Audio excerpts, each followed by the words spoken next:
Hi, good evening, everyone. Welcome and thank you for joining us. I am Timothy James Alfonso. You can call me TJ, and I'll be serving as your moderator for ABS portion of this webinar. So it is my pleasure to begin by introducing our first speaker. I'm the president of Association for Behavioral Science, a healthcare leader with extensive experience in quality management and hospital administration. She is committed to advancing evidence-based, ethical, and exclusive practices through behavioral science. She will be sharing the mission, vision, and works of ABS.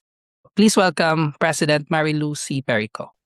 Okay, good evening, everybody, and welcome to our webinar for this evening. First of all, I would like to again share with everybody regarding our organization.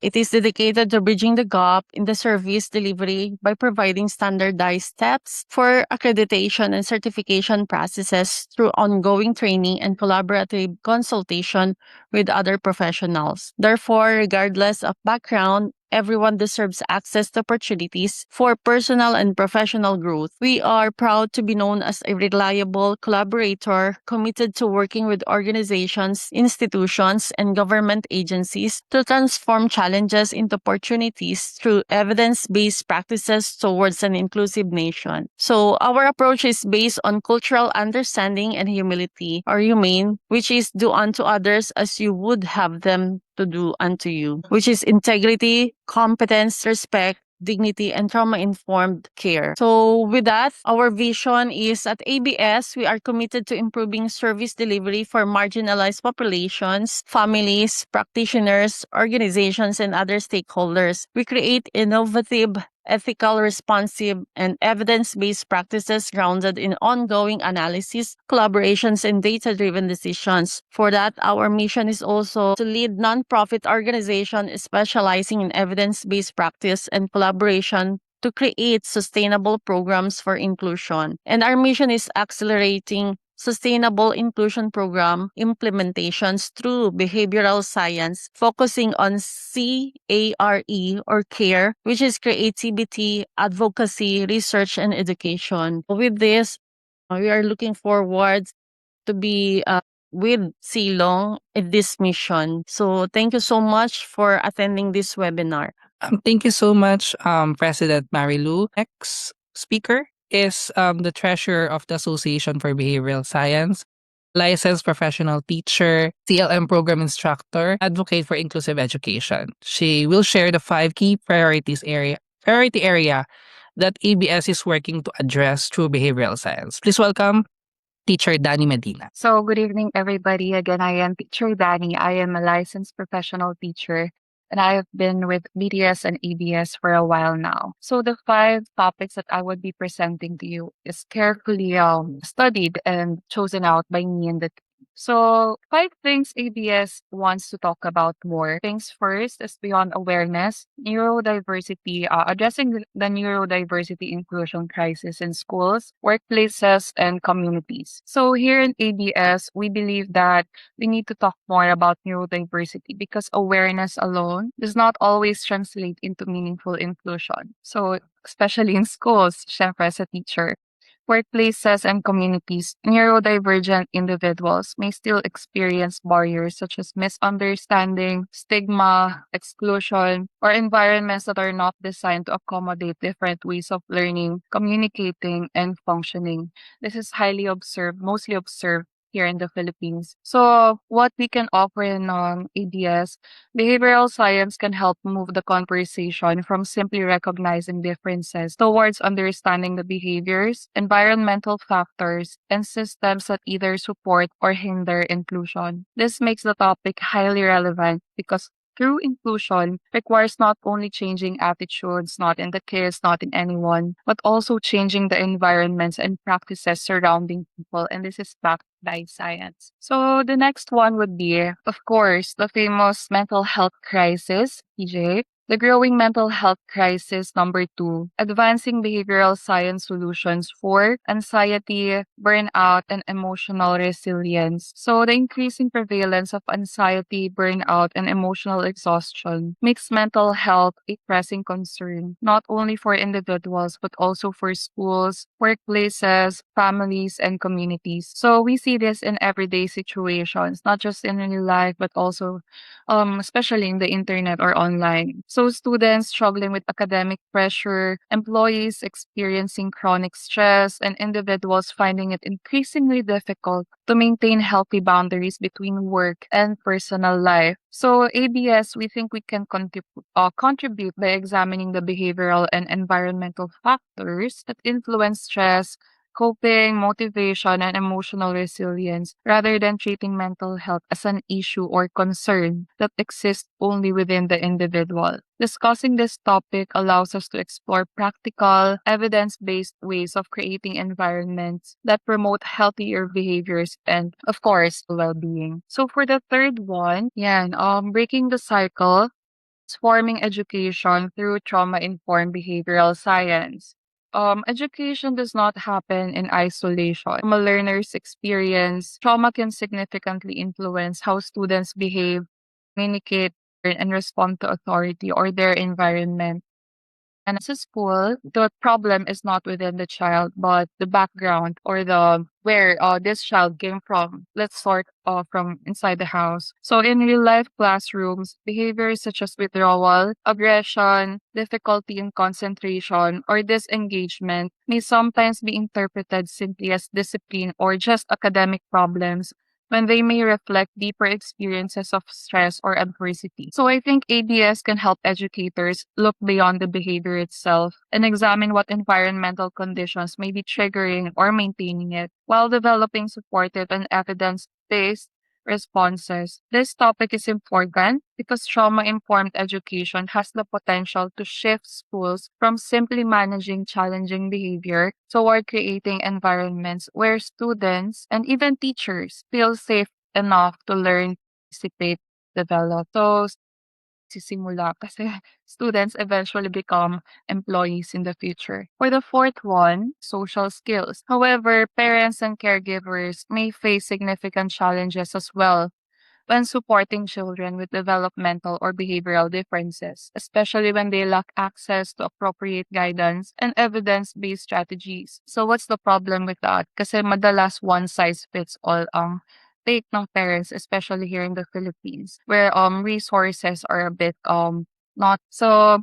ABS can help bridge this gap by focusing not only on the individual but also on the family and community environments that influence behavior and development. So we believe that this conversation is significant because meaningful behavioral support should extend beyond therapy or the classroom. It should empower families and communities to create consistent, supportive, and inclusive environments. And for the last one, of course, we have building psychologically safe organizations. So addressing leadership, workplace behavior, and employee well-being. So this is very important here in the Philippines so that we should talk about it because psychological safety has become increasingly important as organizations recognize that employee well-being directly affects communication, collaboration, performance, and retention. In real-world workplaces, employees may hesitate to speak up, admit mistakes, ask for help, or challenge decisions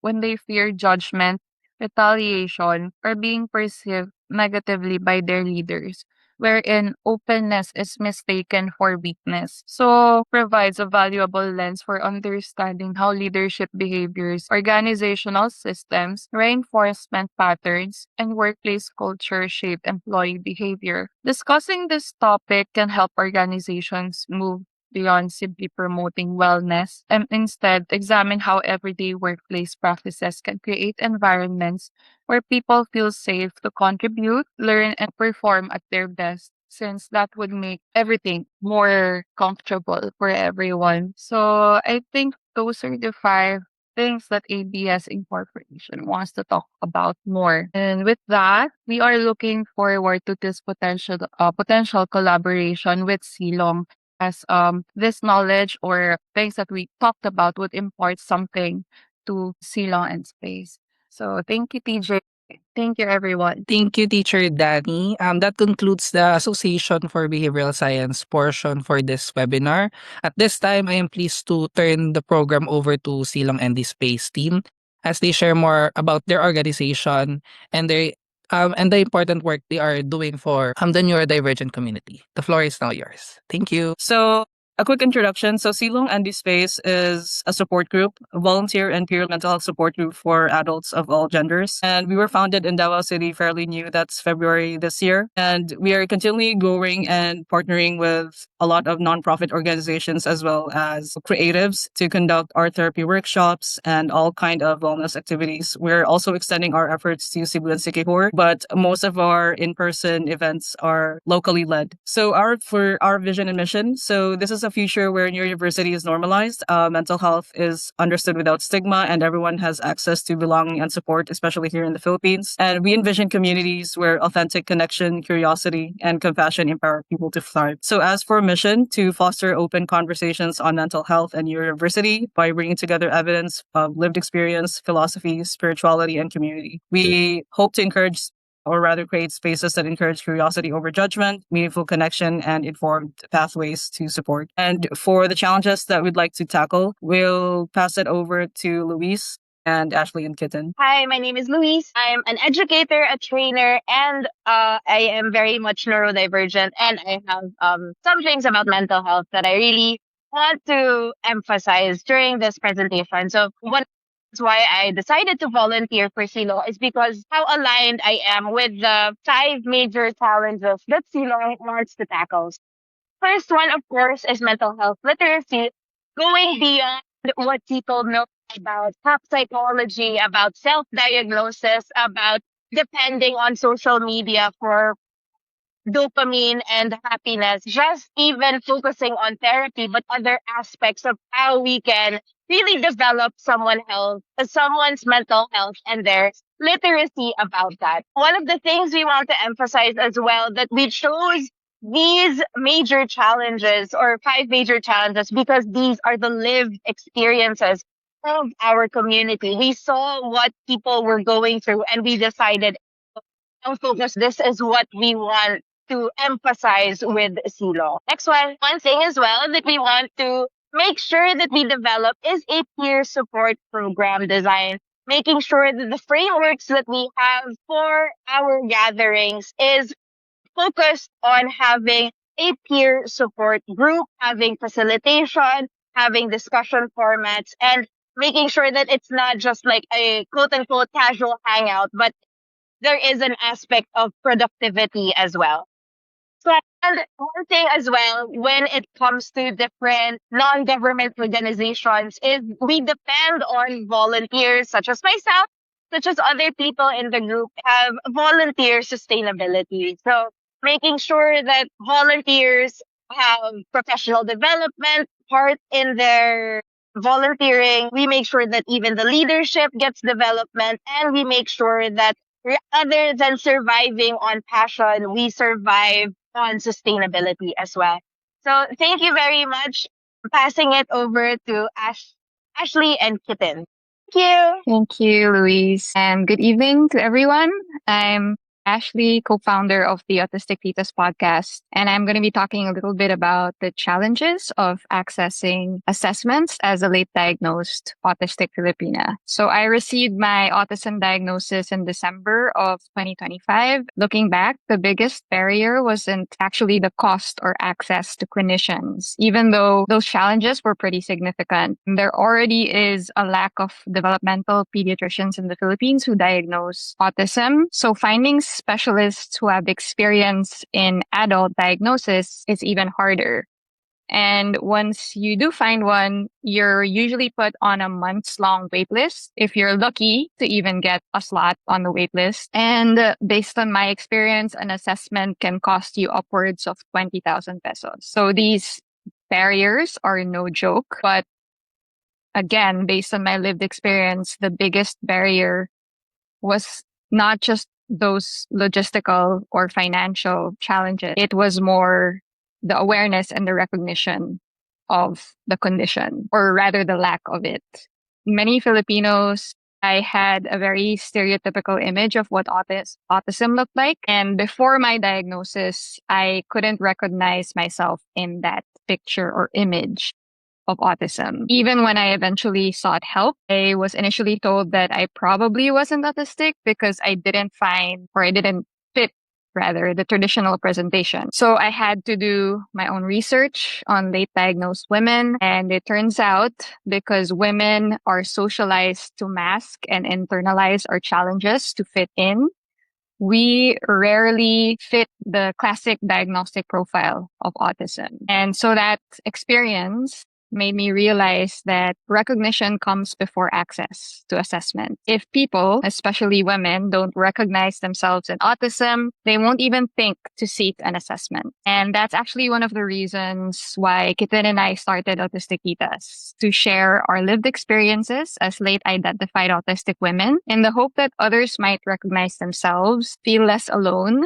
and know that support is possible. So Kitin and I will be telling our late diagnosis stories in the first episode of our podcast. So we do invite you, once that episode is out, to listen. And we hope that for people like me who might be going undiagnosed, they become more aware of how autism presents in women, and hopefully they can recognize themselves and eventually get an assessment. And yeah, so that's me basically sharing my experience of challenges related to accessing assessments. And now I'll turn the mic over to Kitin. We'll talk about challenges in Hi. employment. So, hi, I'm Kitin. I am a co-founder of Autistic Titas. So Ashley talked about her challenges when it came to assessment. Well, while she was diagnosed just last year, I was diagnosed in, I think it's around 2008, 2009. So the landscape and the conversations around neurodiversity was very, very different. And for me, there was like a lack of resources that I could find. And it's also one of the reasons why I'm so happy and so excited to do this whole Autistic Titas podcast, because basically the podcast is basically the conversations that I wanted to hear navigating life. Because when I was diagnosed, it was the summer of my senior year of college. So right after that, I started working. So that's why I wanted to talk a little bit about the issues I had with employment, because back then, I never really thought about disclosing my diagnosis. I didn't really understand even what I was going through myself as an autistic person. Yeah, it didn't seem like it didn't seem like workplaces itself were open to that kind of thing.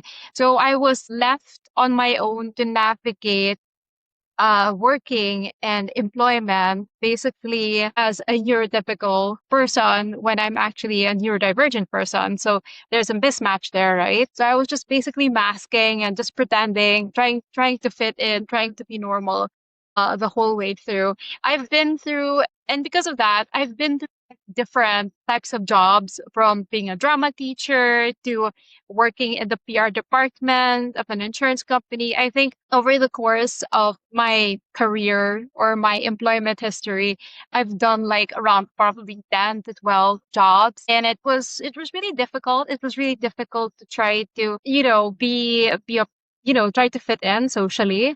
I did not understand any of the social cues. I didn't understand office politics, which happened a lot and like ended up in me like misunderstanding things, or even with like the leadership and stuff like that, or my team leaders and things like that. And the biggest part, I think, is the fact that since a big part of my own autism experience is I have a hard time with executive functioning. So that's basically stuff like doing work on time or doing deadlines, organizing tasks for myself. So a lot of the times I was just misjudged as being lazy and not a good employee or worker. And I felt bad about that because I always tried my best in everything that I did, but then I still didn't understand why, I would get like low performance ratings or stuff like that. So yeah, the conversation around autism and, inclusivity in the workplace is a very big passion of mine to talk about, because I believe because a lot of autistic people do want to have a job that's not just like being freelance or being your own boss, but they also want to work in a workplace, but they can't because of all these challenges when it comes to understanding and awareness. So we believe that when workplaces move from awarenesses to understanding, inclusion can become more than a policy. It becomes a culture where people can really contribute their strengths and genuinely belong while being guided by people who or mentors who understand them. So yeah, that's basically like a jumble of thoughts, but that's basically I feel very, very passionate about that particular topic. Ashley? Yeah. So basically, just to kind of summarize and Yeah. wrap up our little sharing spiel, we are very much aligned with the mission of Silong. Autistic Titas is all about encouraging curiosity over judgment, fostering meaningful connection, and creating informed pathways to support for neurodivergent and specifically autistic people. And we're so happy to partner with Silong, and we're so excited also to be working now with ABS. And yeah, thank you everyone for listening. So yeah, that wraps up our presentation for Silong. So I'll hand it over to you. All right. Thank you so much, everybody. Thank you for sharing all this information. And I think this collaboration is really critical for everybody, especially sa Philippines. And not just in the Philippines, it's actually the global issues when it comes to adult diagnosis at the same time, like yung job placement. So now, TJ, it's already our open forum, right? Yes. Okay. Any additional thoughts from our participants and attendees? Hi, good evening, everyone. It's Hannah, and I am a mother of a child with special need. And at the same time, I am also an HR practitioner by profession. So I just wanted to share some of my experiences being HR and also being a mother of a child with special. I wear two hats in life, one as an HR practitioner and the other one as a parent of a child with special needs. While my profession has taught me the importance of diversity, equity, and inclusion in the workplace, it is my son who taught me what inclusion truly means. When my son was diagnosed with autism, my greatest hope was never for the world to make exceptions for him. It was simply for people to see him beyond his diagnosis, to recognize his strengths, believe in his potential, and give him the same opportunity to grow, learn, and belong. As an HR professional, I believe people are people. I believe people are every organization's greatest asset. As a parent, I believe every person deserves the chance to contribute regardless of their differences. Two perspectives have become purpose to build an environment where people are valued, not for how well they fit in, but for the unique value they bring. So I hear like people earlier, I hear someone that experienced challenges getting an employment and all that. And inclusion right now is really the talk of the town. Everywhere you go, there will always be a talk about inclusion. Even in organization, inclusion is being part of every policies. Now going back, my son reminds me every day that inclusion begins with empathy. It starts when we choose to understand before we judge, to listen before we assume, and to create opportunities instead of barriers. As an HR professional, I make sure that I give fair treatment. I make sure that I propose projects in where our organization or any organization that I'm going to be part of will also give opportunities with with person with special needs. So in our organization, I have a couple of employees who are under the spectrum. I make sure that the people who are the typical people are the ones who's going to not to really adjust, but I really encourage them to treat them the way they see their abilities. If we truly want inclusive society, whether in our communities or our workplaces, we must move beyond awareness into action. So that's why we have ABS. ABS for me is awareness in action. This is not just an organization that, be introduced, but there is no action that is being made. There is no strategy or no sharing that will be shared into the community. Because everyone, for me, and for ABS, everyone deserves not just a seat at the table, but the opportunity to be heard, respected, and empowered to succeed. Just to add a few more data points, Association for Behavioral Science was founded in 2022. It was because we wanted to standardize the practice of evidence-based and to have like accessible education, not just for families, but also for educators and for other practitioners or even neurodivergent adults in the community. The sister company of ABS is Behavioral Teaching Solutions. May branches kami in the Philippines and in the US. And so far, Behavioral Teaching Solutions has a few independent contractors, local and international, because we wanted to show the community that the community is missing these amazing individuals, how creative they are. And of course, you all are creative and loyal. And I have at least like 7 best friends who are autistic. I love them and they became my family as well. Nandito si Pao at si Mina. I would consider them as my closest friends.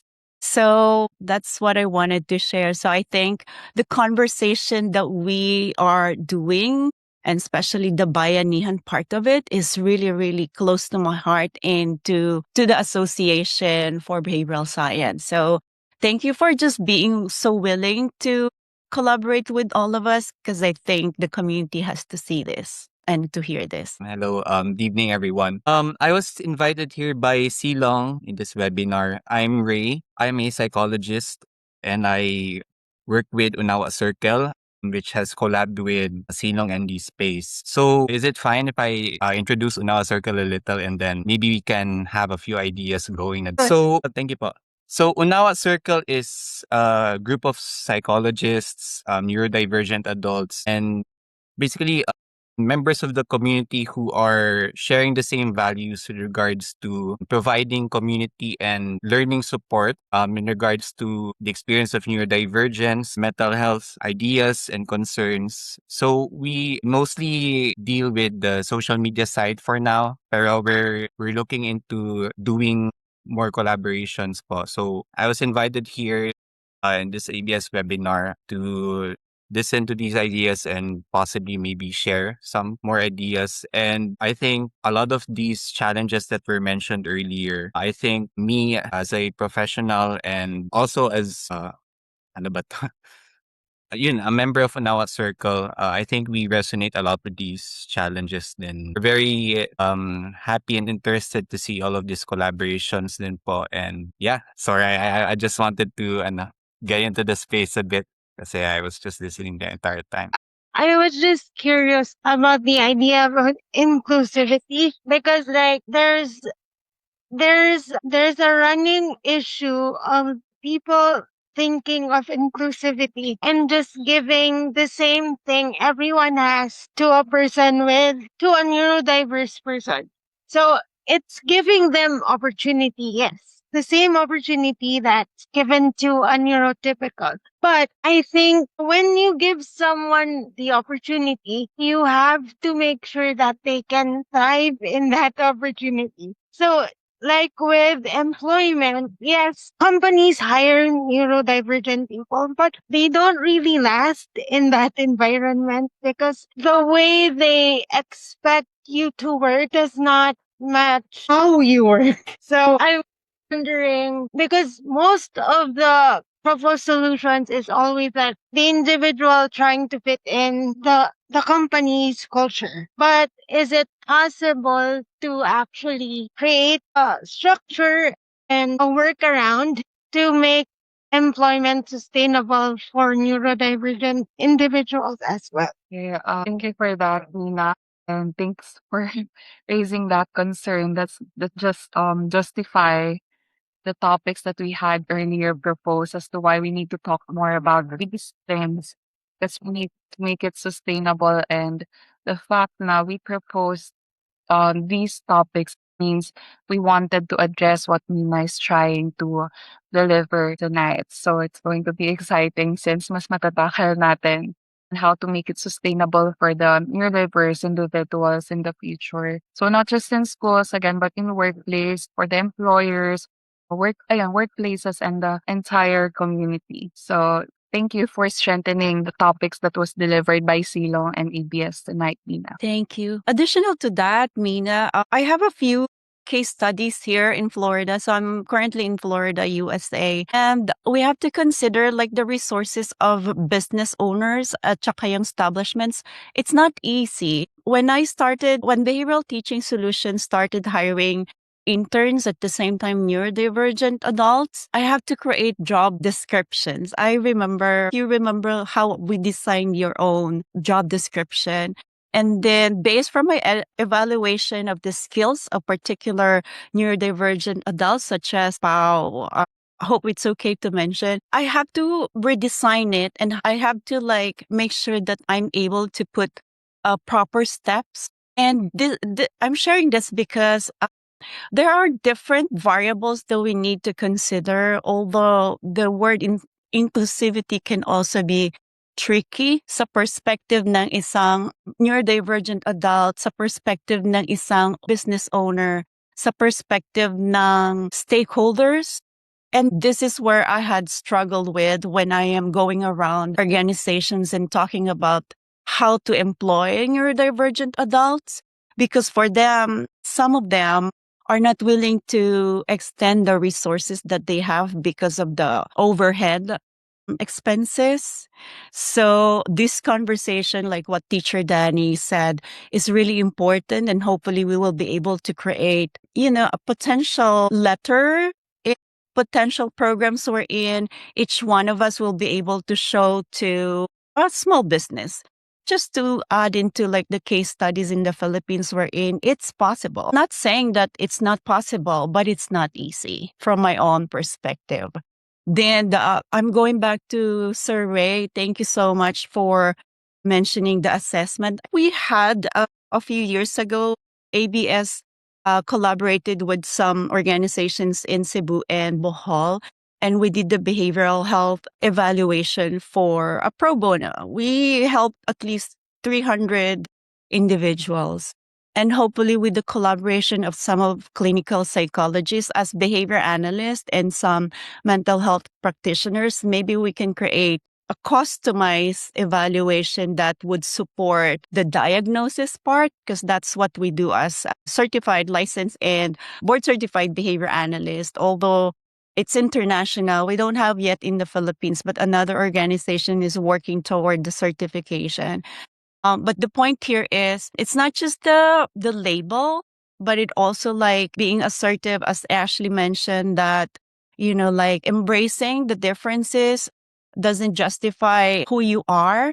It's the creativity and the skills that you wanted to share to the community. And I think yung stigma, there's still the stigma. Kaya yung awareness, education in this conversation will strengthen that. Like whether there's a specific label or not, we are all different, and the difference will give us like the strength as a community. Kaya the ABS decided to use the term bayanihan kasi yung kasabihan, right? Takes a village to raise a child. Yes po. Just to add to that po, Ma'am Bell, regarding awareness. Kasi, kami sa Unawa Circle, we operate across social media pages. So that's kasi two-pronged yung mission namin so far ngayon. It's one, to provide community resources. So we have a website po. We provide resources, articles, we publish articles, but we also have social media pages. And so far, we've had a lot of reach naman po. And interestingly, when we look at yung analytics po ng mga posts namin sa Unawa Circle, a lot of more older aged people are starting to engage more with these kinds of posts about neurodivergence, about mental health. And then we also receive a lot of messages from individuals inquiring about Ano ba kami makakakuha ng assessment? What are the steps that we have to take? I have a daughter or I have a son who might have this or might have that. How can we support them? So may mga ganun na po na sort of so we're not just at the stage na din po yata, Ma'am Bel, no? So we're also at the part of our siguro level in our communities where there is a lot of inquiry already, a lot of engagement, curiosity. So with that, I think tama po yung steps here as both professionals and both individuals and communities who are trying to advocate for this mission. No? I think we need to also provide, continue yung awareness and yung information providing, and then eventually yung capacitating po, which you've also mentioned, yung being able to provide hopefully more avenues or more resources for assessment and providing support. Kasi sa amin din po, we have a lot of psychologists here who are working na with neurodivergent individuals. Some are also psychologists plus SPED teachers. And then plan na din po nila mag-open na assessment center dito to implement assessment measures or systems such as ADOS and the like. Sa ano pa po sila, nasa building, looking for spaces, looking for resources. So they're pre-positioning pa to that phase, no? Pero it's interesting to see the landscape right now compared to like how many years ago with regards to these concerns and these advocacies po. So it's nice to have to be in this space to see like-minded individuals and hoping na we could see more of this in the future. Thank you, Ray. Thank you so much. Just to acknowledge before DJ, just to acknowledge the chat group, Pao said, I can relate to the part where I struggled to get employed, being autistic myself as well. Ashley said, I agree. Thanks, Bella. You're welcome. DJ. Just a question po, regards to both Silong and everyone here po. I'm just curious about the possible or the potential collaboration for the organization and for the other people po that we can partner or collaborate with po. Just curious. So currently what we have for Silong is we don't really I think it was mentioned like one of the challenges that we had was the program design. So although we're peer led, I realized that as the community is growing, there is a much needed support from professionals. It's also one of the reasons why we decided to partner with ABS and also even with Unawa Circle. With Unawa Circle, there are also like a lot of potential collaborations. For example, we turn to them for credible resources since a lot of them are psychologists. For ABS, we're hoping to have perhaps leadership trainings and maybe just more, like you mentioned, the letters that we could send out possibly for small businesses to accommodate inclusivity for neurodivergence in workplaces. So just a lot of that going on and maybe any other suggestions that you may have. Because for the program design that we have for our gatherings, it's just that it's reflections, sharing, and then sort of release meditation. But I'm not sure if there are more implications surrounding that, especially as the community grows. And we're also closing this kind of support to minors because we don't really know what that entails. And we're hoping to open that potentially once we have more solid support from the rest of our collaborations with ABS and Unawa Circle. We've had a couple of teenagers reach out as well for support, so we don't really know how to navigate around that as well. Thank you, Sam. Actually, we're excited to be in collaboration with Silong. And regarding that, you want to collaborate with us with the topic of leadership. Well, we can also help you with that. And also, as mentioned earlier, we are into evidence-based data. So right now, as we're nearing into our third summit, we're actually having this activity during our summit that right now we're inviting everybody who has their research proposal that can help the community that aligns with also with our missions and visions. So with this, actually so this is open to everybody. So like maybe Ray with their also Unawa, maybe some of the professionals there can also join our research proposal, search for the research proposal on our third summit. So because we believe that any actions regarding the help to our neurodivergent part of our community, it should be science-based also. And research it can really attribute to that. Of course, hopefully we can have more people who will engage with our research activity so that we can also motivate these people that aside from awareness, it's also like helping the community with a scientifically based opportunity for everybody. So aside from that, we can also help with the education and with our international partners like the BTS. So there are lots of opportunities that we can talk about, especially we have also some projects like our podcast also. So these are just a few to mention. So we'll still talk about this in the future. So this is just an initial meeting actually. So hopefully we'll set another meeting and we'll have a we'll dive more into the projects in the future. Ma-mention yung sa research po. I think we'd be very interested po. I can let my colleagues know about it since I'm sure a lot of them are also in a position and very interested in po to do research. Actually, medyo we're leaning towards that na din. It's one of, envision na po namin yung long-term trajectory na activities namin. Research is one of them since a lot of us sa aming network are kind of positioned towards doing research. Many of us are researchers din po sa respective organizations namin po. So I think this would be an interesting path to take for us. So I'm looking forward to establishing contact with regards to this part. So if we can inquire as to more details about this po, I can send this din po to my other colleagues. Ayun din po, kasi personally, isang reason din po bakit na-interested ako dito is because you mentioned that alignment nyo is of course towards behavioral science, and hearing yung professions nyo, it makes sense. Personally po kasi, I've been a member of Association for Contextual Behavioral Science, yung global organization of professionals who do acceptance and commitment therapy, functional analytic psychotherapy. Opo. So, He's a good friend of ours. ayun po. So yeah, me and some of the other members are also in ACBS. These kinds of initiatives are parang kumbaga like seeing part of your like a bird of the same flock, something like that po.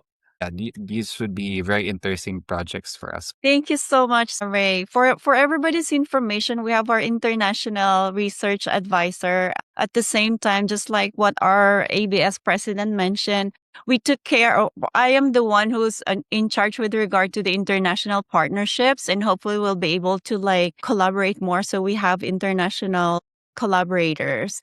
And so from the dissemination, we also wanted to let them know that, very limited ang resources with regard doon sa access sa education, evidence-based. That's why Association for Behavioral Science started this idea of like, why not provide a research grant for this summit so everybody's welcome. So unfortunately, we don't have enough time anymore. Any last thoughts from Silong from the outcome of this initial conversation, including Ashley and Louise and Kaiten and all of you who attended? Invite pa some of the friends, like parents or whoever wanted to learn more about the collaboration and, the bayanihan. Ano ang meaning ng bayanihan? I think this is really like so reinforcing with regard to like how can we make things better through evidence-based approaches. Kaya yeah, and so from here we will be summarizing the entire conversation, and then we'll ask your feedback kung ano yung possible next topics from the summary of the 10 challenges that Silong and ABS shared, and of course others that you've shared tonight. Good evening, everyone. See you soon. Sige pa.